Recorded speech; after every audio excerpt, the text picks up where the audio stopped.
Não crie conflitos em si mesmo. Isso aqui é apenas uma passagem. Tudo sobre o milagre do deputado. Mas o tumor não está mais aí.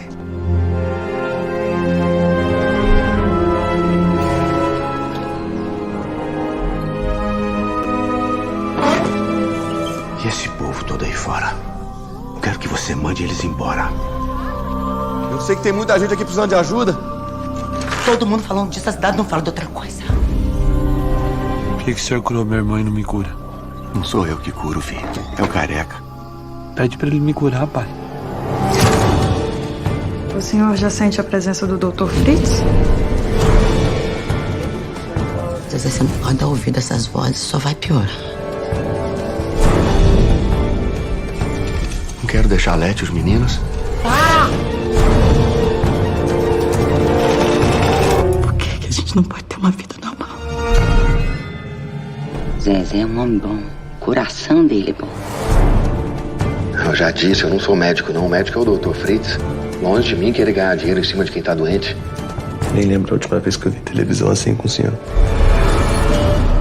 Não vi meus filhos crescerem porque eu tava trabalhando pra você. Aceita. Essa é sua missão. Foi você. Mas não parecia você, entende? Eu não aceitei missão nenhuma! Você tem que confiar em Deus. Você casou com um homem e acabou com o outro. Mais da metade do tempo não sou eu que tô aqui, é o careca.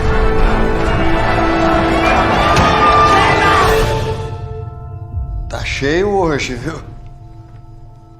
Vamos começar o nosso trabalho.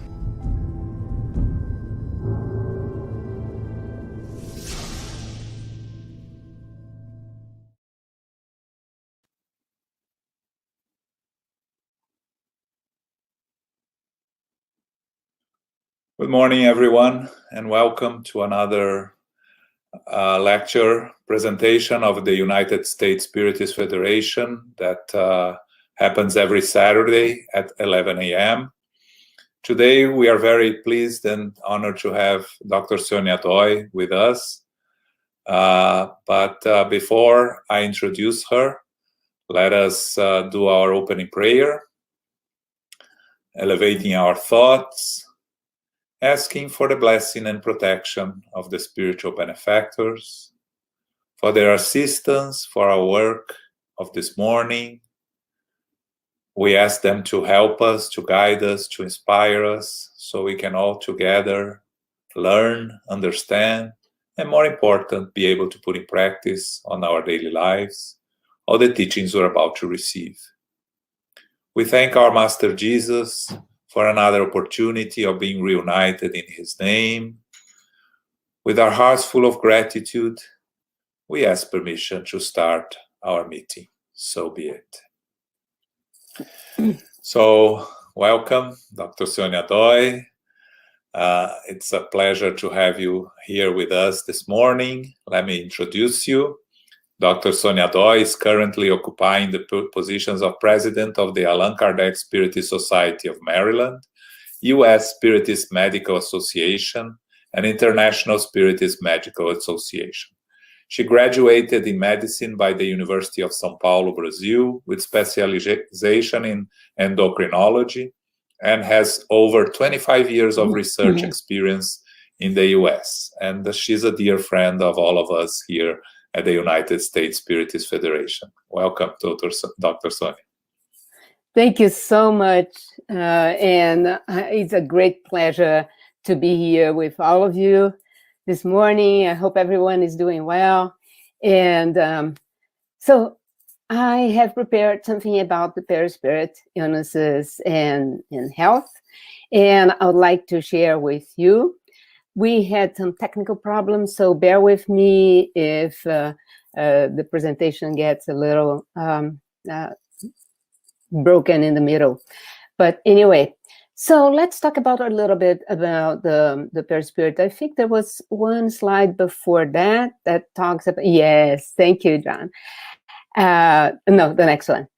So this is our outline of how we're going to conduct the talk, talking first about what is perispirit, the constitution of the perispirit, relationship of the perispirit with the soul and body, the mental body, the perispirit and infirmities of the body, which is the basics of this talk, and sources of infirmities. So let's see the next one, please.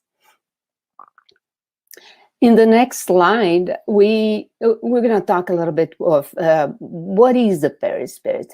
The perispirit is that subtle fluidic body of the spirit. It's always with the spirit and connects the spirit to the physical body. The soul is united with the body at the conception by the perispirit. So the perispirit is the connection. And the only death can break this connection. And I put there, this is of course in the Spirit's book. I'm quite sure that all of you already know that, but I put there in black that the spirit comes with the perispirit when it's united to the body. And when the body decays and dies, the spirit leaves the body with the perispirit. So that, keep this in mind. The perispirit is always involving the spirit, meaning the spirit is the same, is correct. The spirit has always this fluidic body. Next one, please.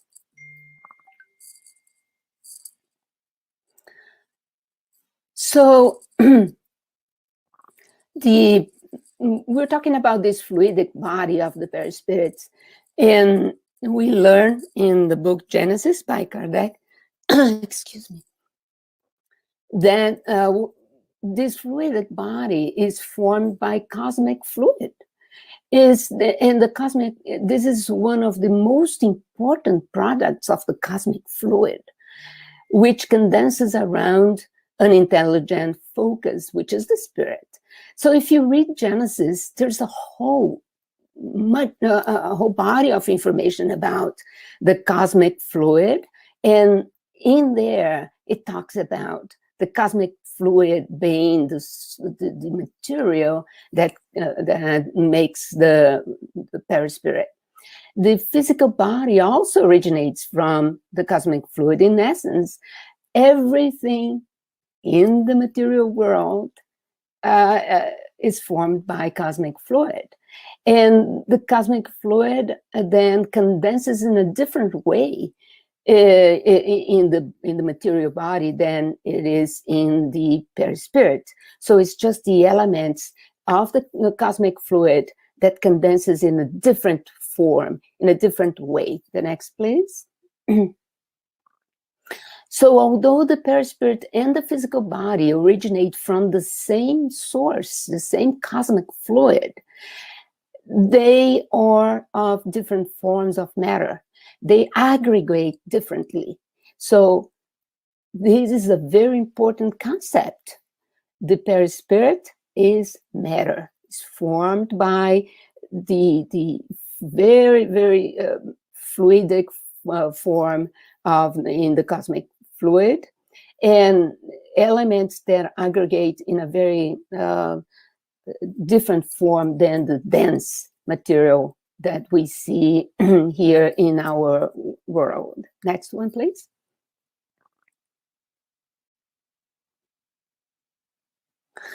Again, continuing on the nature of the perispirit, the nature of this fluidic body varies with the degree of moral advancement of the spirit. This is to say that it's not identical for all spirits in the same world. So here on earth, we are different spirits at different degrees of advancement, not too much, but a little different. And spirits that are more advanced morally have fluidic body that it's less dense than spirits that are in a lower level of evolution. Next, please.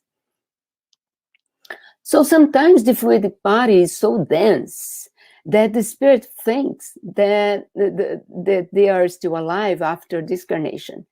They feel like that perispirit body is the same as the material body, so thence it is. Next one.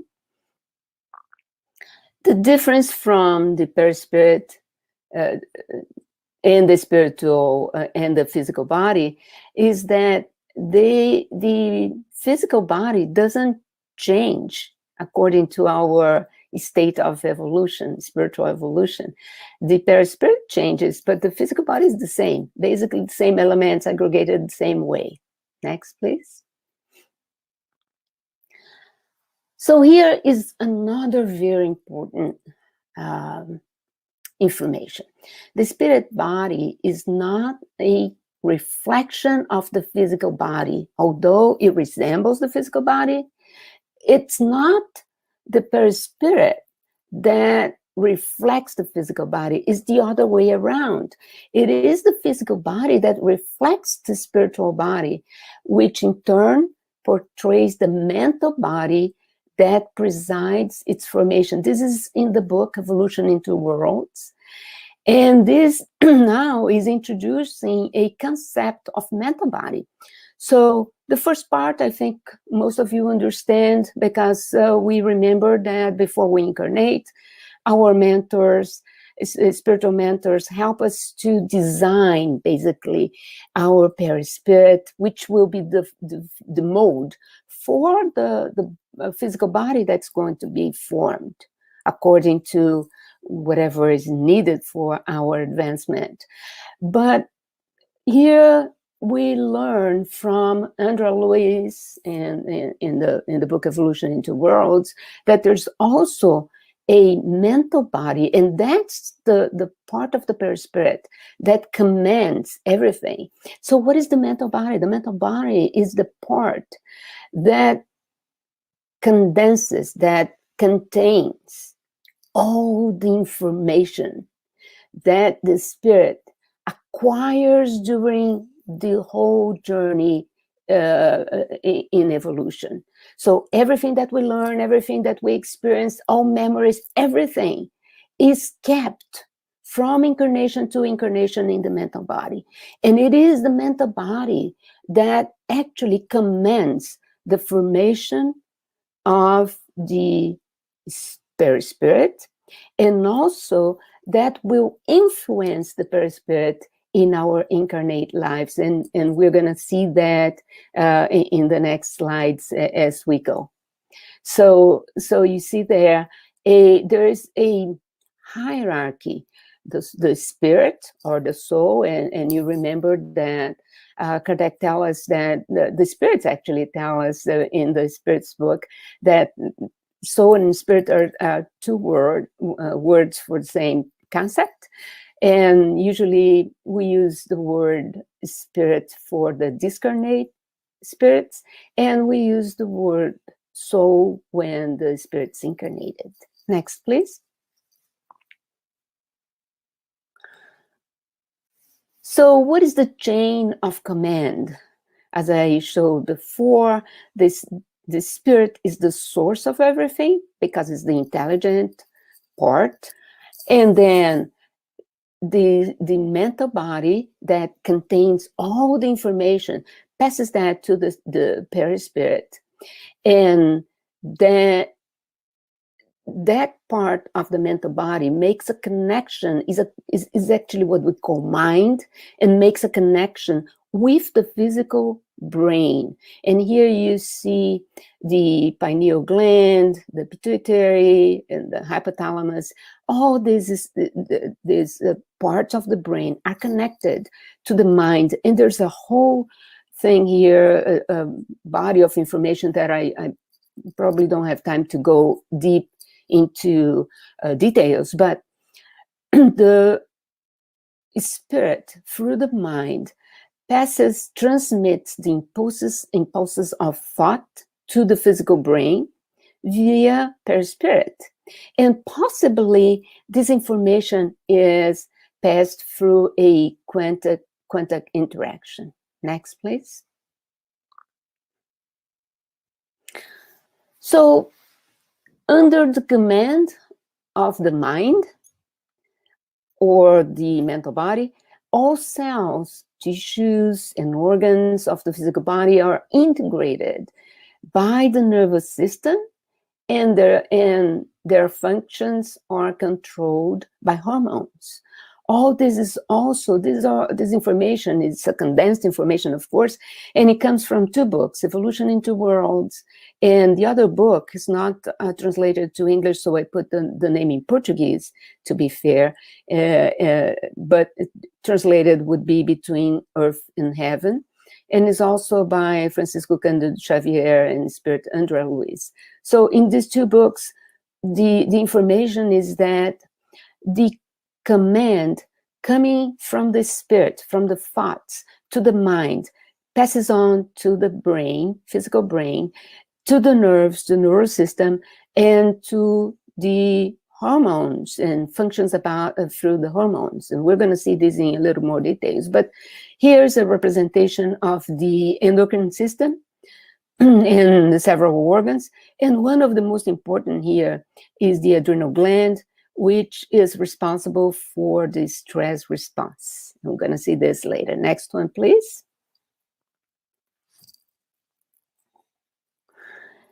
Okay, so not only the hormones that we know more in the endocrine system are active in that way, but also a whole network of neurohormones called neuropeptides that actually there's a lot of work that was done by Dr. Ken Spurt. She has already discarnated, she's in the spirit world.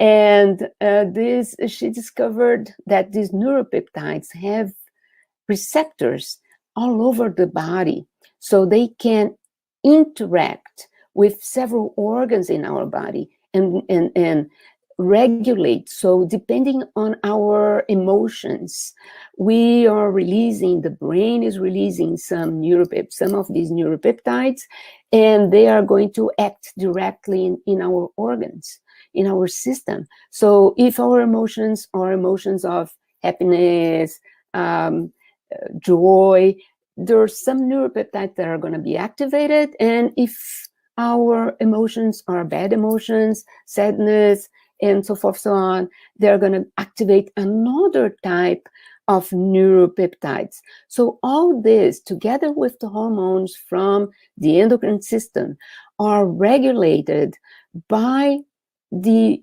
impulses that are coming from our thoughts. Next one. So here is a representation of how this works.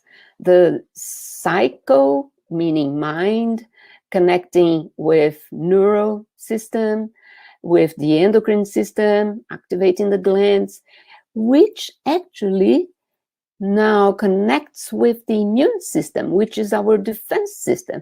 This goes back and forth, activating in a chain of reactions and interactions and back. So depending on how we act or react, this cycle is a continuous cycle, permanent, staying there for days, weeks, years, whatever. Or we can break the cycle. It depends on our thoughts. Next slide, please. So this interaction was discovered by some scientists that gave a long name to a new field of science called psychoneuroendoimmunology. Next slide, yeah. And depending on how we react, we might have an adaptive response and then create a healthy status, or we may react in a way that we dysregulate the system, and then we have disease. Next slide, please. So we're talking about the endocrine system acting on the immune system, and now more than ever, I think everybody's learning about the immune system because of COVID-19. And this is very important because depending on how we are reacting, we may improve the response of our immune system, or we may actually make our system incapable of reacting against invaders like the virus that's going around. But also, the immune system is not only protecting us from bacteria and viruses, but is also protecting us from development of cancer. So if you see on the next click, here is a representation of a cancer cell, which is the gray cell there, and the green cells, which are immune cells, kind of trying to attack, trying to control these cancer cells. So think of it. Our emotions, our thoughts can regulate this system for good or for bad. So if we have a positive attitude, we are every day commanding our immune system to fight against the development of cancer, because our cells have that instinctive type of development. But if we are in a dysfunctional mental state, we might block this defense system, and that's where we have more chances, more risks of developing cancer. Next, please. So let's talk a little bit about sentiment and thought. And let's read this paragraph from, again, Evolution in Two Worlds, because it has very important information there. The particle of thought, which is produced by the spirit, although alive and powerful, is passive before the sentiment gives it form and nature for good or for evil. First important information there. André Luiz is talking about the particle of thought. So we all think of thought as like a vibration, an energy, but he says particle of thought. And we're going to see this a little bit later, but think about the concept of energy and matter, the concept of quantum physics, and that's how thought behaves, okay? Sometimes just as a vibration, but it can act as a form, and we're going to see the consequences of that. So while the thought is passive, it is passive before we have a sentiment that gives it form. That's the material part of it.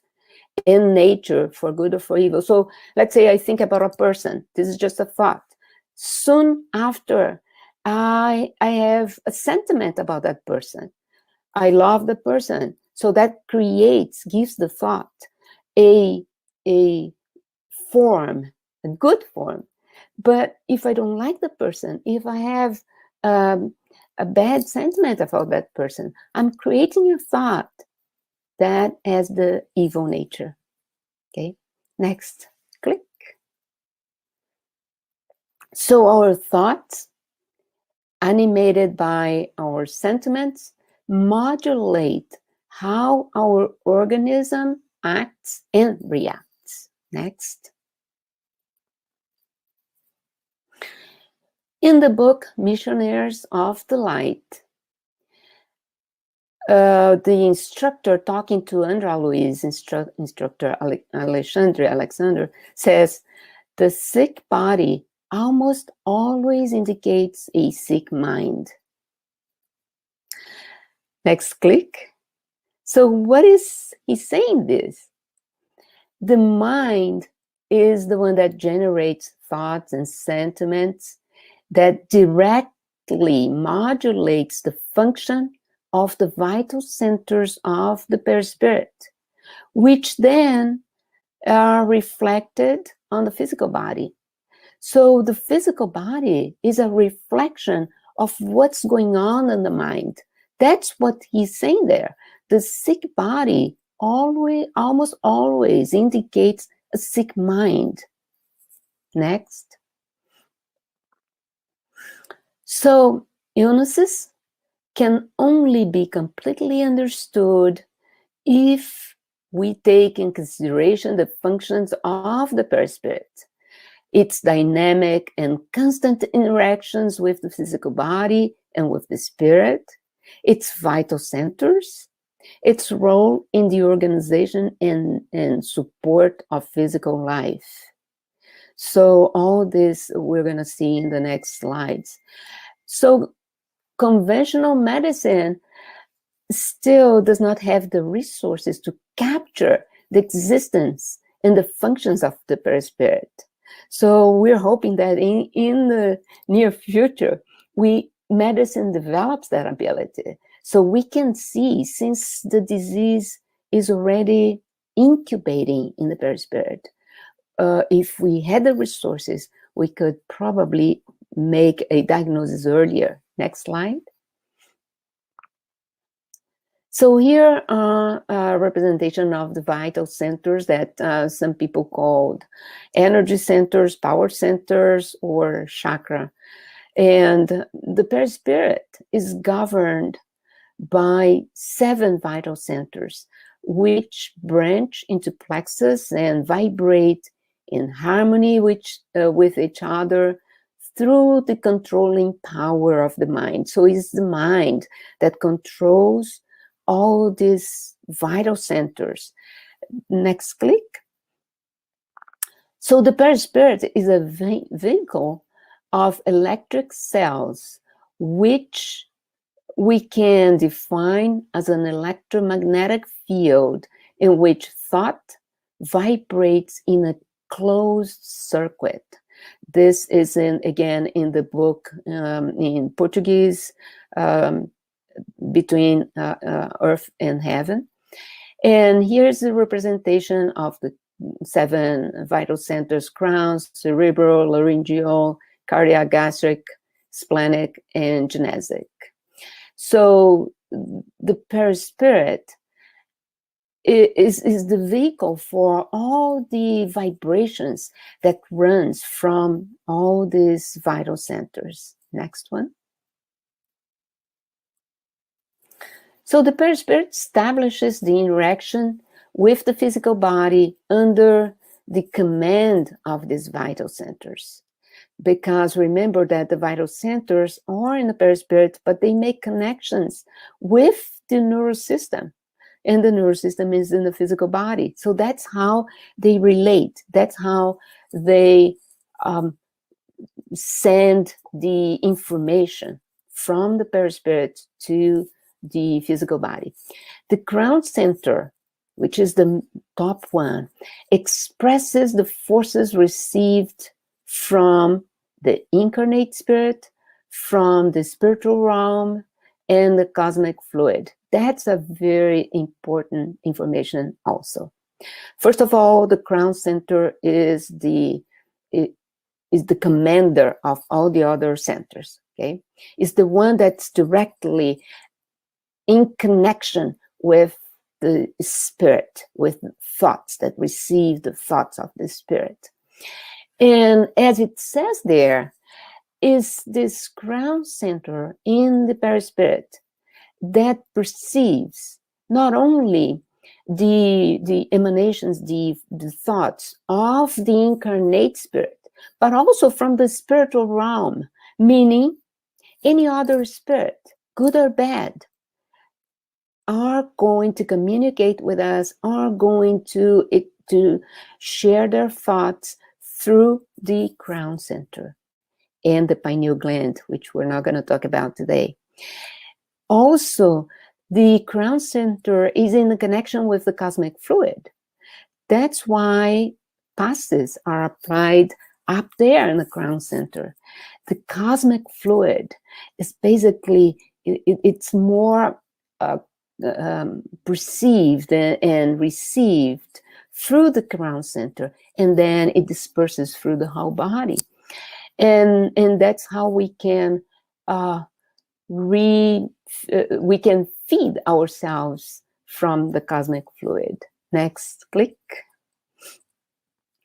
So the crown center is the first one that receives all these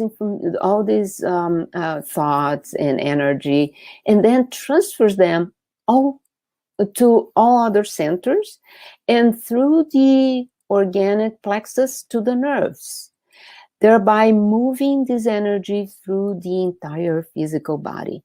So that's how, good or bad, the energy comes and is distributed to the whole body. Next, please.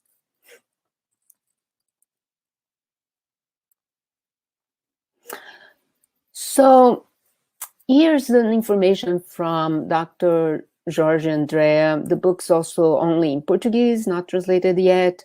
It's called Enfoques Científicos na Doutrina Espírita. He was a medical doctor and spiritist that wrote several books, very interesting books. And in this book, he says that before manifesting in the physical body, illnesses have already affected the perispirit and altered the function of the vital centers. So it's there already. Next, please. And as the illness is already implanted, let's say, or developing in the perispirit, not yet manifested, it shows signs of it in the aura before it's detected in the physical body. So for those who can see aura, they can see the signs of disease. They might be able even to make a diagnosis. It's very interesting. I read once in a book talking about Edgar Cayce, and there was a story that once a lady comes with her sick son and knocks on on Edgar Cayce's door, asking him, because he had already that people knew him for his abilities, mediumship abilities, and she comes with her son asking for his help. And he didn't want to do anything, but he looks at the boy and he says he has, and I don't remember now, the disease, pneumonia or something like this. But he was able, probably, I think two possibilities. He probably could see the aura of the child and see what the disease was through the perispirit, or he was informed by another spirit who could see the aura, the perispirit already, the disease in the perispirit of this child.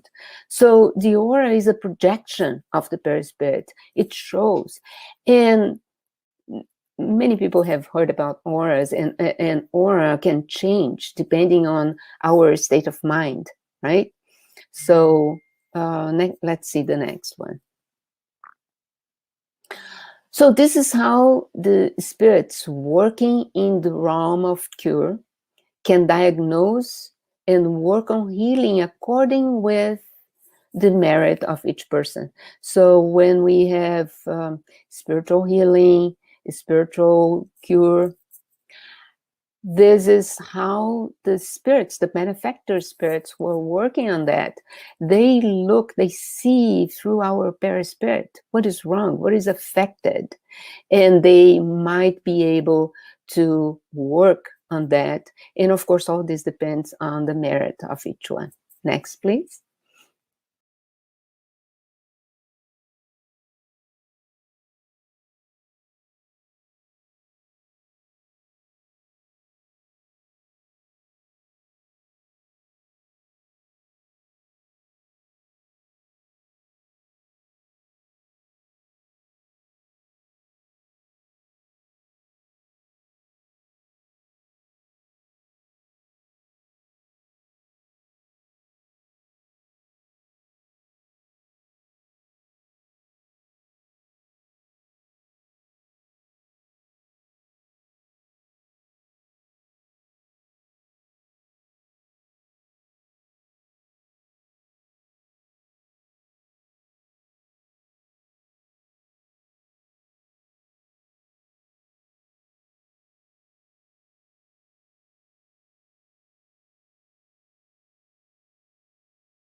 its formation. This is diabetes.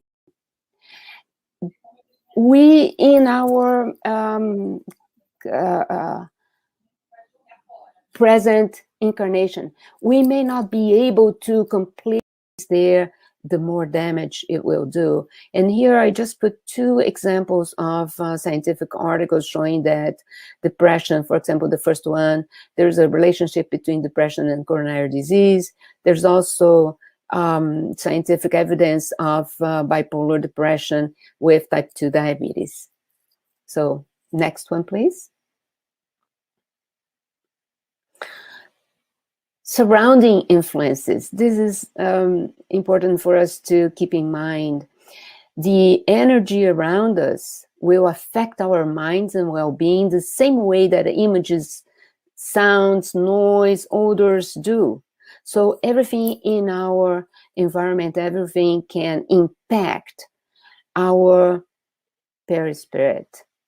Vibrations emitted by others in the surrounding area will be sensed by our perispirit and will affect our state of mind. So people that are not vibrating good energy will affect us. And we can see this. If you go into an environment of people who have bad attitudes, bad thoughts, we are going to feel that. We call it this is a heavy environment, heavy vibrations. And next click. In the opposite is true too. If we are surrounded by harmonious vibrations, we'll feel relaxed and healthy and happy. So depending on where we are, those vibrations are not good for us, are not impacting our perispirit in a good way. So better look for a good environment. Next, please. Can we change? So almost all infirmities, even those that appear to be fortuitous, that happens randomly or incidentally, are directly or indirectly related to the individual way of thinking and acting in the past or in the present. So it's not only attitudes from the past, but the present. But can we change? Science has also shown, and Andrea Luiz preceded what science demonstrated, that genetic program can be changed by good or bad behavior, mental state projected on bioforce or units of psychosomatic force in the cytoplasm of the cell can change the program of the cell. So think about it. We can change things. If we are having a disease or something that is affecting our body, our thoughts, our attitudes will act through the perispirit on those organic cells and might change the way, the behavior of that cell. Next, please. So overall, all physical or mental infirmities are opportunities of spiritual growth. Next, we can confront pain and serious illnesses without suffering. If we understand the divine laws, if we study and understand, and if we exercise resignation. Many times, the infirmity manifested in the physical body is the process of elimination of deep, serious wounds from the soul, is the way that we cleanse, is a cleansing mechanism. Infirmities help us to purify our soul, our spirit. Is a mechanism, is a cleansing mechanism provided by the divine that we can use through several incarnations. Or if we learn fast, we can actually shorten that. But through this process, every time we can, every incarnation, we can improve, we can cleanse our perispirit until we actually come to be a pure spirit. And when that happens, next slide, please. When that happens, we'll have a bright, beautiful perispirit, absolutely clean and pure as Jesus. Until then, let's keep working. Thank you.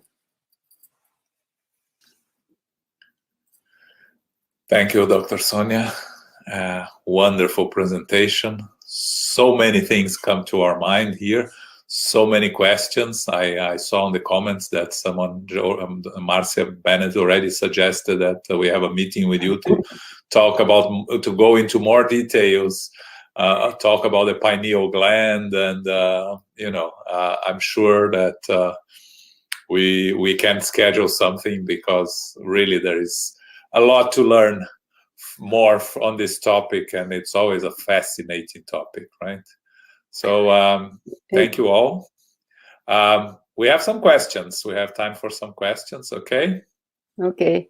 It's just, I just want to say that there's so much information. Most of this coming, of course, Kardec makes the introduction to all of the concepts that are most important for us to understand. But then André Luiz, the books of André Luiz brings a lot of information that are very, very important. Most of it is in the Evolution into Worlds. And then, as we put all this together, it's a huge volume of information, as you said. Yeah, just a side comment here. Between Heaven and Earth is translated. It's translated into English. You can find. Oh, is it? Oh, yeah, yes. It's a great book. My apologies. Between Heaven and Earth. I didn't follow with the translations. Okay. Actually, all the books from André Luiz's Life in the Spiritual World are translated into English now. The 15 books. So that's fantastic! Great. I didn't get with the translations. Thank you. So let's go to the questions. I understand you said the perispirit varies with the degree of moral advancement of spirits. Can you give an example of how this is evidenced here on Earth? We don't see that. We are talking about perispirit, right? How the perispirit varies. And we cannot basically have evidence here on Earth unless we are able to see the perispirit of one person or another. So this comes as information from the spirit world, and we have to just believe and understand. Or for those who can see the perispirit might see, but there are tenuous differences. What Kardec's talking about, this is in the book Genesis, and he's talking about the way the elements form the perispirit. There's a lot of information also in the Medium's book about the perispirit. And what they say is that the example is that on Earth, the perispirit is formed with the elements that are present in this planet. If you go to another planet, the perispirit there is formed in a different, with different elements. It's the same cosmic fluid, but they are kind of aggregated in a different way in other worlds. Here on Earth, this might be, the difference might be that the person that is morally more evolved has a perispirit that is lighter, that is more subtle than others. So as you pass into the spirit world, as we live here, the transition is a little easier because the perispirit is more subtle, more developed. Thanks. Another one here from our friend Daniel Santos, from a scientist to another scientist. Thank you, Dr. Sonia. In your opinion, what will be the difference between the perispirit and the Akashic Records belief? Meaning, Akashic Records is a compendium of all universal elements, thoughts, words, emotions, and intent ever to have occurred in the past, present, or future, for those who didn't know what the Akashic Record means. Well, I cannot even comment on this because I don't have knowledge to make a comment of the Akashic records. Danielle, I'll learn with you later. Okay. So another one here. Can you talk a little more about how the infirmities are a cleansing mechanism provided by the divine, by our friend Elenir Bernardis? Hi, Elenir. Yes. As we, this is very complex, but as we learned, the thoughts that are created by the spirit depends pretty much on the evolvement, on the degree of evolution of that spirit. So if that spirit is not very evolved, has created evil thoughts and low, inferior types of attitudes, this spirit will create a, as Kardec, as Andrea Luiz says, a form, a thought form that impacts the perispirit, and that will transmit to the body.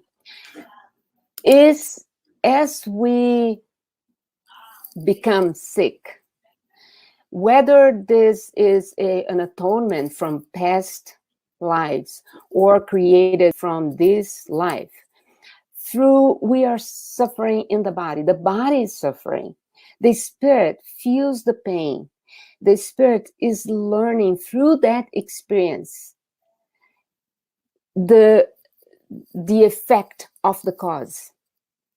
So once we experience the pain, experience suffering, and know what is the cause, it's almost like, oh, now I understand.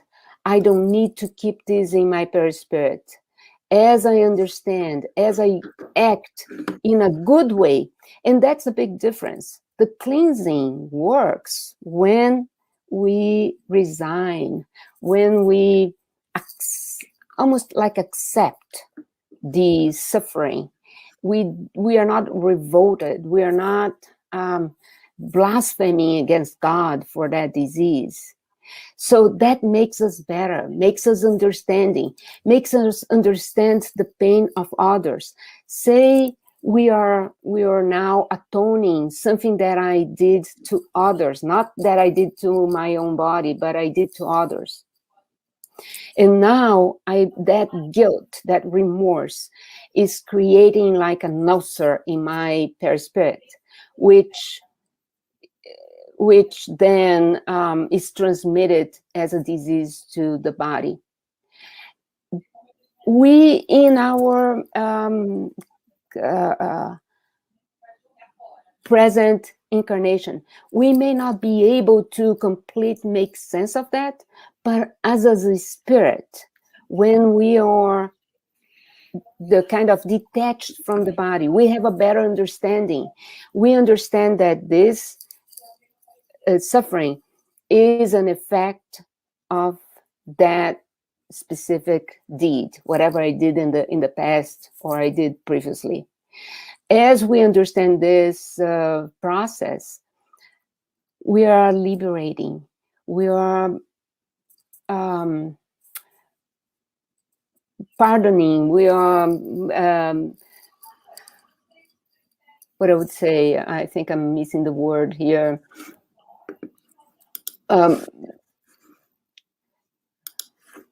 We let ourselves I cannot think about the word.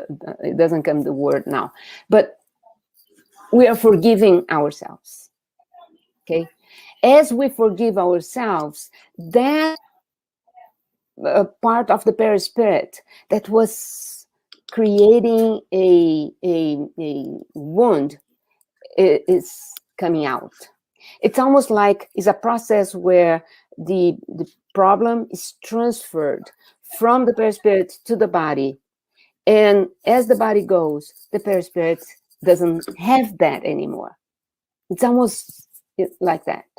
But it needs the spirit to realize where that pain is coming from. It needs the spirit to resign and not to be revolting against that. It needs the spirit to forgive itself. Okay, so that's how we cleanse. We get rid of that process, of that thing. I think the subject could be a talk in itself, right? Yeah. So from our friend Bob O, sentiment gives a particle of thought a form. Love gives it a good form. Thinking of Valentine's Day tomorrow, happy Valentine's Day for everyone. How can we help a friend struggling with physical illness? Hi, Bob. Good to see you here. So, happy Valentine's to everyone too. But how can we help friends struggling? And this is another point. When somebody is suffering, it's not only atonement for the person who is going through that process. It's an opportunity that divine gives to people around to exercise love, to exercise charity. So we can always help in so many ways, not only the physical way, but mostly giving support to the person. First of all, talking to the person, trying to bring them light, trying to help them not to feel guilty, trying to help them to go inside themselves and find out what is actually there inside. The person or ourselves, many times, we cannot make a connection. If you think about, oh, I have this disease, why do I have this disease? And you go and you cannot usually make that connection. Oh, I did this in the past, that's why I have diabetes. That's not the way it works, because, thank God, we forget what we have done in the past. But through examining ourselves, we see our faults. We see what we are not doing actually according to the divine laws. And through that, we can kind of perceive, if I'm not doing this right, probably I was not even doing this, I was doing this even worse in the past. So maybe it's related to that. It doesn't matter what is related to. Every time we try to improve ourselves, we try to work in accordance to the divine laws, we are improving ourselves. There is no doubt about it. So by talking to our friends, trying to give them peace, trying to help them think about themselves and how they can improve themselves, and give them support, saying, I'm always here. It's always a good thing. It's always a way to help. They might have others, but... Yeah, thank you. Yeah, it's always a challenge, right? But Yep. So from RK, then, can we heal ourselves by changing our thoughts and acts, maybe through meditation? Absolutely. We can always help ourselves. And that's when healing comes from. The word healing doesn't exist in Portuguese. It's hard to translate into Portuguese, but it's very helpful in English. Cure is when you cure a body, the disease, by surgery, by medication, whatever. The disease apparently disappeared. Many times, if you did not work in the soul, in the perispirit, in the thoughts, in the mind, the disease is still there and will reappear. And this concept is not only in the spirit's books, but is also in a scientific compendium of integrative medicine. many times the disease apparently disappeared, is apparently cured, but inside we're still sick. And that is going to show again with the same disease or another way. So how can we heal ourselves? There are many, many different ways.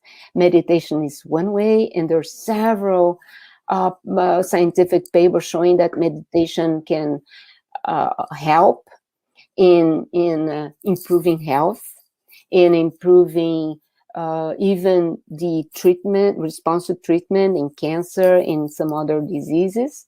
So meditation is one, and there's prayer, passes, all that. There's so many ways, but keep in mind that always starts with our will to improve ourselves. There's no other way. Thank you. So, long one here. You explained that everything is connected, thoughts, feelings, emotions. You also mentioned specifically that there is a connection between emotions and neuropeptides. Can you explain further how the neuropeptides work with our emotions and how they impact our ability to stay healthy? That's another treaty. It's huge. These neuropeptides, neuropeptides, they are like little proteins, pieces of proteins that are produced in the brain, and they circulate through the blood to the body. So there are several of them. I would not even dare to say all the names because it won't help us here. What is important is, depending on our emotions, our feelings, we are triggering one type of one class, let's say, of neuropeptides, or another class of neuropeptides. They are, say you are very happy and you are releasing some of these happy neuropeptides. They go through our bloodstream, and they connect with cells because they have receptors. So they connect with cells in our body, and they act through several different ways, mechanisms, biological mechanisms, to make that cell work. So if we are releasing, if we're having good emotions, releasing good neuropeptides, our cells are working in balance, are working productively. The other way around, if we have bad emotions, if we are sad, depressed, whatever, the classes of neuropeptides that are going to be released are different. And they will impact not only the whole body, they all impact the brain itself. So that's where we can have mental disorders. And if you have a tendency or propensity for a certain disease, so you have propensity to diabetes, but you're not diabetic, as you start releasing those, having those bad emotions, releasing those neuropeptides related to bad emotions, they're going to impact cells. They're going to release other hormones from the endocrine system, and they're going to then trigger diseases like diabetes. So I think many people have who have diabetes remember the people who have diabetes after a very stressful situation. For example, a person that had a huge emotional problem, family problem, after that they developed diabetes. Or after a big impact, for example, an accident, whatever, they develop diabetes. So that's the stress, that's the emotions involved in that moment, in that experience that triggered the disease. Okay, thanks, Dr. Sonia. Very interesting. A lot of things we still have to learn and study, right? So, from Daniel Santos again, what is the relationship between the homeopathic and allopathic treatment in regard to the perispirit? Hi, Danielle. Okay. I'm going to enter an area that has a lot of discussion. Well, allopathic medicine, I think everybody knows, is just a medication that we take. Let me make a little comment here before I go on.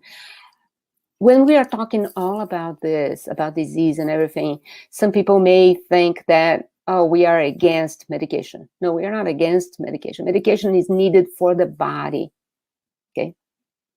But if we don't heal the spirit, the perispirit, if we don't work there, the body will get disease again. That, the same, or another one. So, yeah, medication is there, but we need to work in our spiritual realm too.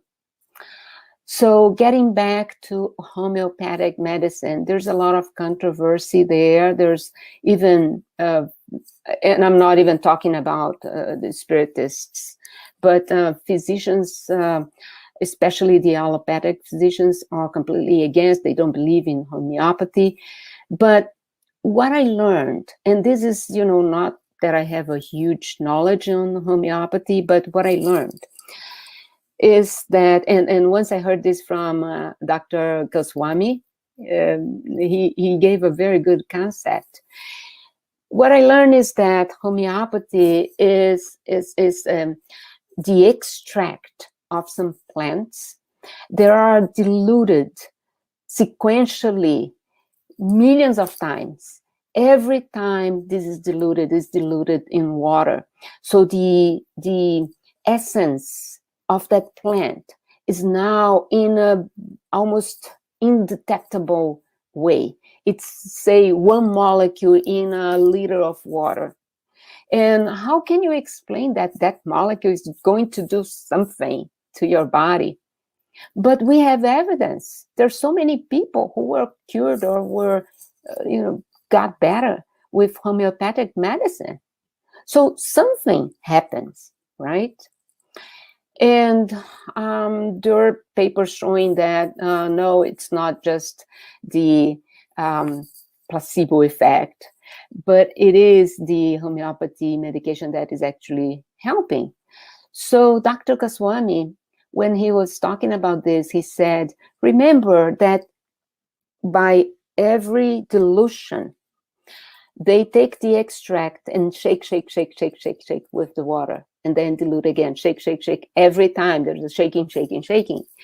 Every time you shake that, the properties of the plant, the extract, are mixing with the water, and that influences or changes the properties of the water.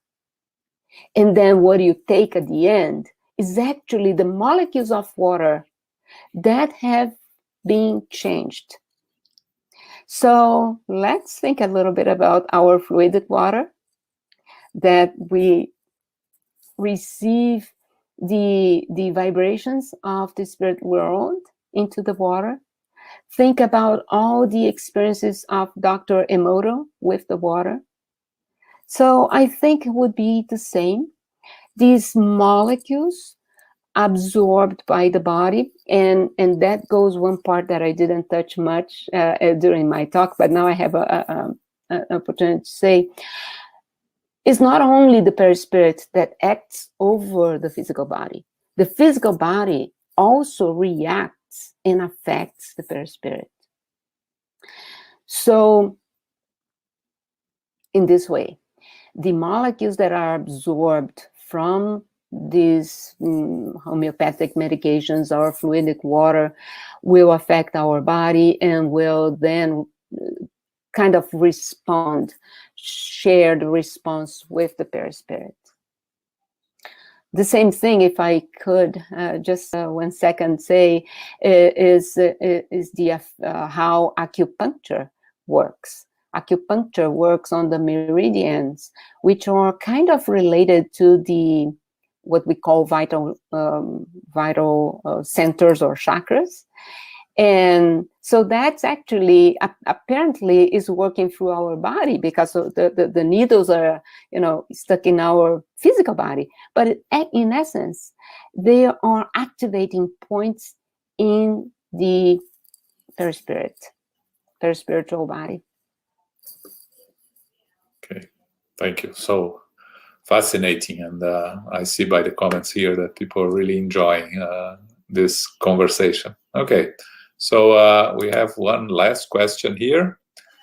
So infirmities result from our thoughts, as they are activated by our feelings and emotions. But infirmities also offer a cleansing mechanism to our sick soul. Can you help us better understand the paradox of this statement? Okay, so again, this, as I said, is complex. So the thoughts, feelings, let's talk about, think about the spirit. The spirit is who created the thoughts and who have the emotions. That is what actually goes through the perispirit to our body and makes our body sick.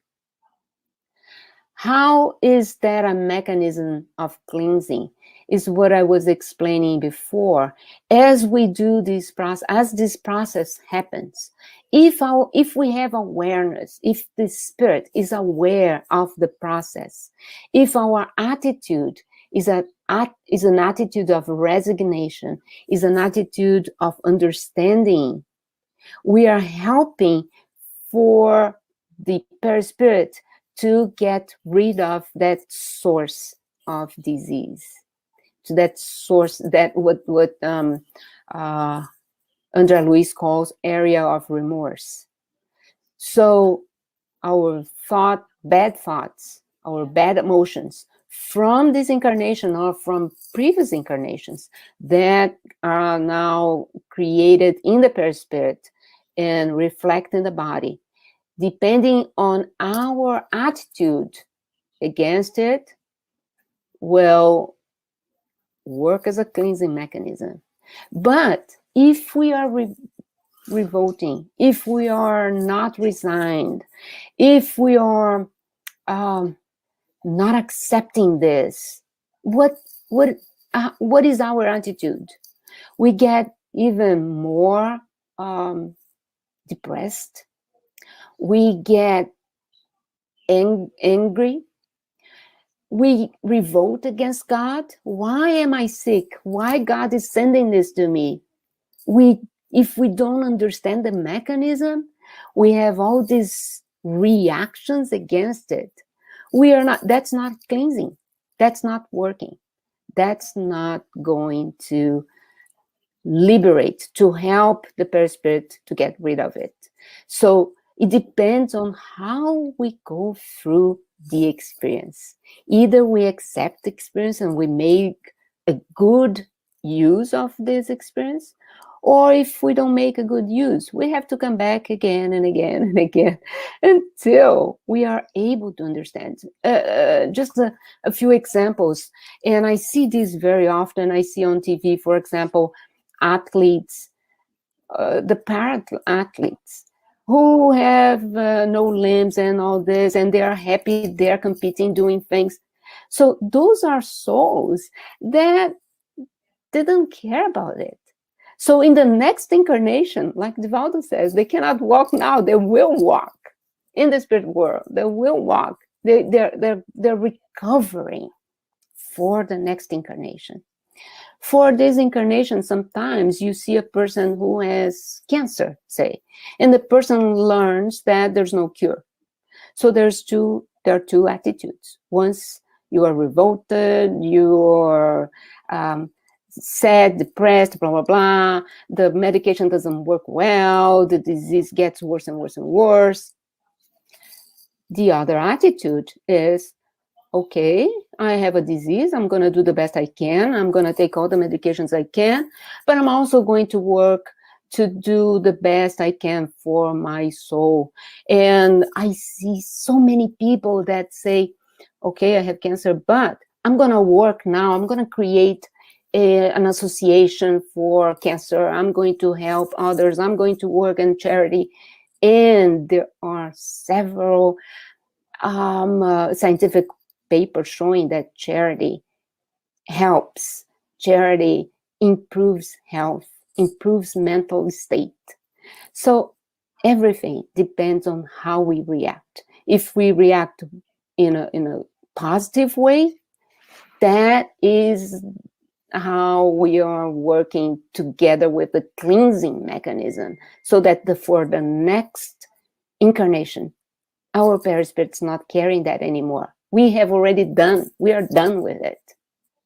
But if we revolt, we are creating maybe a bigger problem. Thanks. Okay, we have one light question here. I hope you can answer this one. Could you please explain, from Gregory Bennett, could you please explain the significance of the neurons in the gut? Hi, Gregory. Neurons in the gut, yeah. There's a lot of new papers coming, I think, through the last 5-7 years or so, talking about this topic. There are neurons there that not only are sensors, but they also release peptides that connect with the brain, and they work in so many different ways. I don't want to extend myself, but there are peptides that sense the amount of food that we eat, the type of food that we eat, and then they help in releasing hormones for digestion and this and that. So there are interactions between these neurosensors in the gut and so many other different parts of the body. So it's just, you know, how the body interacts. All the parts of the body are interactives. If you have a disease in one place, that disease is affecting, say you have an ulcer in the foot, but still, whatever is there is acting and going through the whole body and affecting other organs and affecting our state of mind. Okay. Thank you, Dr. Sonia. I think it's our time. So once again, thank you for the wonderful presentation, so much knowledge that you brought to us.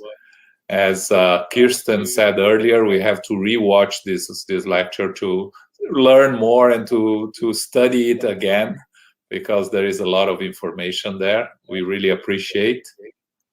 We want to invite everyone to come back next week, next Saturday at 11 a.m. We are going to have our friend Álvaro Mordecai from Brazil. He's going to talk about the importance of Paul's letters in current days. For those that have seen Álvaro before here with us, he has been with us a couple of times. You know him. You know that he brings all the knowledge from the Jewish traditions, and he's Jewish, and he was raised in the Jewish belief and the Jewish tradition, and he's a scholar in bringing the Jewish knowledge to Spiritism. So you're all invited for next week, 11 a.m. The importance of Paul's letters in current days. And to end our talk, I would like to invite Dr. Sonia Doi to do our final prayer. Before, I just want to thank you all for the opportunity to share. As we do this, we are always learning. It's always a good opportunity for us also to learn. So thank you all to have who have been watching this. Thank you.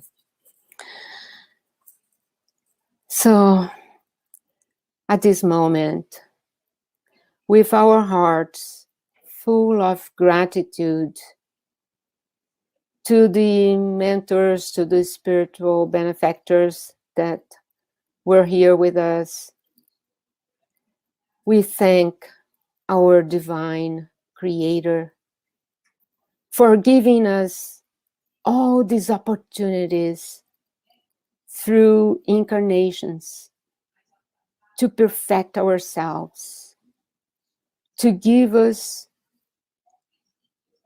the knowledge through our Master Jesus and all the benefactor spirits who bring us information that help us to think, help us to learn, help us to realign ourselves with the divine laws so that we can have a productive path in evolution.